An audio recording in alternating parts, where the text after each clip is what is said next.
نہیں ہوں، اس منبر پہ بیٹھا ہوں، خدا کی قسم آپ سے حساب بعد میں ہوگا، مجھ سے پہلے ہوگا. یاد رکھنا اس بات کو.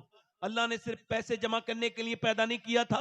وہ کہتا ہے الہاکم التکاثر حتی زرتم المقابر کلا سوف تعلمون ثم کلا سوف تعلمون. اللہ فرماتا ہے تمہیں غافل لگا مال کی زیادہ طلبی نے. یعنی مال طلب کرنا بری بات نہیں، مگر صرف مال مال مال یہ اتنی بری بات ہے. اللہ فرماتا ہے یہ غفلت نے تمہیں قبروں کے منہ تک پہنچا دیا. اللہ کے رسول فرماتے ہیں آدم کی اولاد کو ایک جنگل بھر کے مال دے دیا جائے تو یہ اس جنگل والے مال کو ٹھکانے لگائے گا، دوسرا مال ڈھونڈنے کے لیے تلاش کرنے کے لیے نکل جائے گا. اب میری طرف غور کریں. اب پڑوسی ملک میں ہمارے ایک لڑکا گانا گانے کا شوقین تھا. گانا گاتے گاتے اتنا فیمس ہو گیا کہ اس نے مرسڈیز گاڑی جیتی ایک کمپٹیشن میں، اس کے بعد دوسری کمپٹیشن میں دوسری مرسڈیز گاڑی جیتی، یہاں تک کہ وہ یورو میں، پاؤنڈ میں اور ڈالر میں پیسے کمانے لگا. اس نے ایک شہر میں ایک گھر بنایا، دوسرے میں دوسرا گھر بنایا، اور اس نے 19 سال کی عمر میں اپنی مرضی سے شادی کر لی. مگر 23 سال کی عمر میں گانا گا رہا تھا، گانا گاتے بے ہوش ہو گیا. جب اس کا چیک اپ ہوا تو پتہ لگا دونوں گردے خراب ہیں.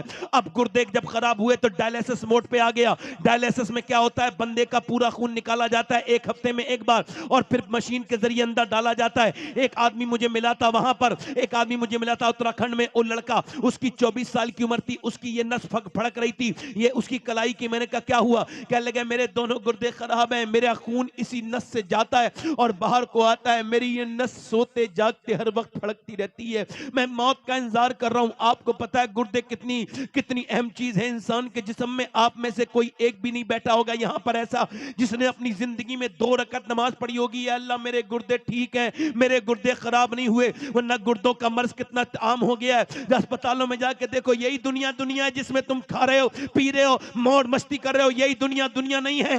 جا کے دیکھو کلکتہ کے اسپتالوں میں، جا کے دیکھو آپ بڑے بڑے اسپتالوں میں، وہاں کیسی زندگیاں ہیں، کیسے لوگ اپنی جینے کے لیے جدوجہد کر رہے ہیں. اللہ اکبر. یہ ڈائلیسس جب ہوتا ہے تو کتنا خطرناک پروسیس ہے، پورا خون نکالا جاتا ہے. کشمیر سے میرے پاس ٹیلی فون آیا، کہنے لگے آپ کی تقریر کرنا چاہتے ہیں. میں نے کہا میرے پاس وقت نہیں. کہنے لگے جو آپ کی تقریر سننا چاہتا ہے اس کو کینسر ہے، اور وہ کہہ رہا ہے میں آخری بار ان کی تقریر سننا چاہتا ہوں، زندگی میں آخری بار.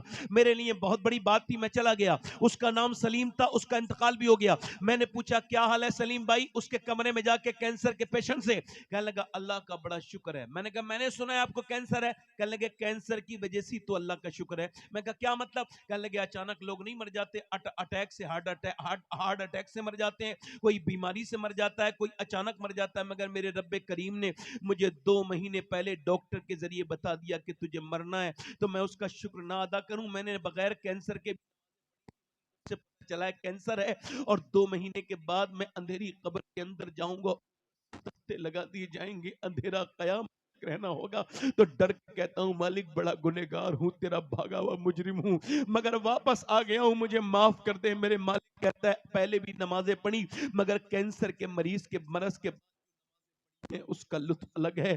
کہتا ہے وہ جو نماز کینسر کے مرض کے بعد وہ جو آنسو میری آنکھوں میں آتے ہیں، کبھی سربہ سجدہ جو میں ہوا کہیں تو زمین سے آنے لگی صدا تیرا دل تو ہے صنم آشنا، تجھے کیا ملے گا نماز میں. اے میرے دوست میں تجھ سے پوچھتا ہوں میرے بھائی، ذرا غور کر اللہ نے تجھ کو کتنی نعمتیں دی ہیں. کبھی سوچا تو نے ایک بوڑھے آدمی کا اسپتال میں جب بھرتی ہوا، اس کو سانس لینے میں دقت تھی، اسپتال والوں نے اس کے آکسیجن لگا دیا، آکسیجن کے بعد وہ ٹھیک ہو گیا. 1.5 دن کے بعد بل آیا 90,000 کا، دیکھتے ہی رونے لگا. ڈاکٹر نے کہا روتا کیوں ہے؟ ہم اتنا تجھے کم کر دیں گے، پیسے زیادہ لگ رہے ہیں. اس بوڑھے نے کہا اللہ نے اتنا دے رکھا ہے، تیرا اسپتال کھڑے کھڑے خرید سکتا ہوں. کہا پھر روتا کیوں ہے؟ کہا رو اس وجہ سے رہا ہوں کہ تیرے اس مشین سے 1.5 دن سانس لیا ہے تو تو نے 90,000 کا بل بٹھال دیا، اور 80 سال کا بوڑھا کب سے اللہ کی ہواؤں میں سانس لے رہا ہوں. میں نے کبھی نہیں کہا مالک تیرا شکر ہے، میں نے کبھی نہیں کہا ہے میرے کریم رب تیرا شکر ہے. اپنے رب کو بھول جانے والوں، تم بیماریوں سے باہر آ گئے تو کیا پھر رب کو بھول گئے؟ اس کے سامنے رویا کرو، اس کے سامنے گڑ گڑایا کرو، اس سے کہا کرو یہ ناک دیکھ رہے ہو، یہ ناک، اس ناک کے اندر ایک باریک سی رگ ہے جو سونگنے کا کام کرتی ہے. نیورو اسپیشلسٹ اور ENT اسپیشلسٹ کہتے ہیں کہ یہ اگر بند ہو جائے تو دنیا کی پوری سائنس مل کر ایک نس نہیں بنا سکتی جو دوربین سے نظر آتی ہے، اور ہر انسان کے اللہ نے ناک کے اندر لگائی ہے، یہ اتنی بیش قیمت ہے، یہ بند ہو جائے تو نہ خوشبو آئے نہ بدبو آئے، نہ خوشبو آئے نہ بدبو آئے، نہ کھانے کی آپ مہک سونگ سکتے ہیں، یہ اللہ نے آپ کو فری میں دی ہے، اور پوری دنیا کا سائنس مل کے ایک ایسی رگ بنانے کے قابل نہیں ہوا جو رب نے ہر بندے کے اندر بنائی ہے۔ ہم کہتے ہیں ہمارا سائنس سے کوئی جھگڑا نہیں ہے، سائنس کتاب تحقیق ہے، قرآن کتاب تخلیق ہے، وہ بے وقوف ہے جو سائنس سے جھگڑا کرتا ہے۔ ہم تو یہ کہتے ہیں سائنس تو وہ ہے کہ اگر سائنسداں سوچ لے تو مسلمان ہو جائے، جو کہ اس نے یہ بتایا ہے کہ چاند جو ہے 1.25 لاکھ میل دور ہے، اس نے یہ نہیں کہا میں نے بنایا ہے۔ اور خدا کی قسم، مجھے اللہ کی عزت کی قسم، پوری دنیا میں خدائی کے دعوے بہت لوگوں نے کیے، ہم خدا ہیں، مگر کسی نے نہیں کہا کہ میں نے زمین بنائی ہے، میں نے آسمان بنایا ہے، میں نے چاند بنایا ہے، میں نے سورج بنایا ہے۔ وہ میرا واحد رب ہے جو کہتا ہے زمین بھی میں نے بنائی ہے، آسمان بھی میں نے بنایا ہے۔ لاجواب نعرے تکبیر، نعرے رسالت، مسلک اعلی حضرت عرس حضور مجاہد ملت علامہ سید شبات میاں صاحب قبلہ قادری۔ وہی رب ہے میرا پروردگار ہے جو تیری جان سے زیادہ قریب ہے۔ تو تقریر سن کے مچل رہا ہے، وہ تجھے دیکھ رہا ہے، میں تقریر جیسے کر رہا ہوں وہ مجھے بھی دیکھ رہا ہے۔ شاید میں آپ سے اتنا قریب نہیں جتنا وہ آپ سے قریب ہے، نہیں میں آپ سے اتنا قریب ہرگز نہیں جتنا آپ کا رب آپ سے قریب ہے۔ وہ شے رب کے قریب ہے، سنتا ہے، جانتا ہے، آپ کو اس مجمع میں مچلتے ہوئے دیکھ رہا ہے۔ آج کے بعد اپنی زندگیوں میں تبدیلی پیدا کرنا۔ وہ لڑکا مرنے کے قریب آ گیا، وہ کل تک سیلفیاں لیتے تھے لوگ اس کے ساتھ، اسد نام تھا، بہت بہترین آواز، سیلفیاں لیتے تھے لوگ، مگر آج اس کا لوگوں نے ٹیلی فون اٹھانا بند کر دیا، کوئی اس کے ساتھ نہیں ہے۔ ایک گھر بکا، دوسرا گھر بکا، مرسڈیز بک گئی، بھائی نے گردہ دیا، فیل ہو گیا، موت کا وقت قریب آ گیا۔ کل تک شور ہنگاموں میں رہتا تھا، گانوں کی محفلوں میں رہتا تھا، آج جب مرنے کے قریب تھا تو بی بی کو دیکھ کے رونے لگا۔ بی بی نے کہا کیوں روتے ہو؟ کہنے لگے تمہیں جیتے جی میں بیوہ دیکھ رہا ہوں، بچوں کو یتیم دیکھ رہا ہوں، میرے بچوں کا میرے بعد کیا ہوگا؟ اور ایک ہی بات بس سوچتا چلا جا رہا ہوں، اللہ نے آواز دی، میں نے گانے گائے، جب برا وقت آیا تو مجھے لوگوں نے چھوڑ دیا۔ میں سوچ رہا ہوں جتنا میں نے لوگوں کے لیے گانے گائے، اگر میں نے اتنا نبی کی نعتیں پڑھی ہوتی تو میرا یہ حال نہ ہوتا۔ لاجواب زندہ باد، زندہ باد۔ میں اپنے دوست سے پوچھنا چاہتا ہوں، اپنے نوجوان سے جو صبح سے بیٹھا ہے اور 6 گھنٹے اس کے موبائل کا اسکرین ٹائم ہے، اسکرین ٹائم بچوں کا 6 گھنٹے ہے۔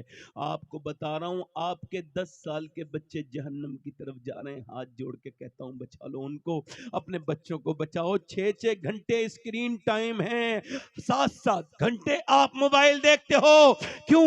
آپ کیا سمجھتے ہو ڈاٹا کنزیوم کر دیا؟ ڈاٹا نہیں زندگی کنزیوم کر دی۔ 10 کروڑ روپے لے کے جانا اپنے دادا کی قبر پہ اور کہنا دادا 10 کروڑ ہیں، ذرا باہر نکل کے 10 منٹ زندہ ہو جا۔ 10 منٹ کی زندگی نہیں مل سکتی۔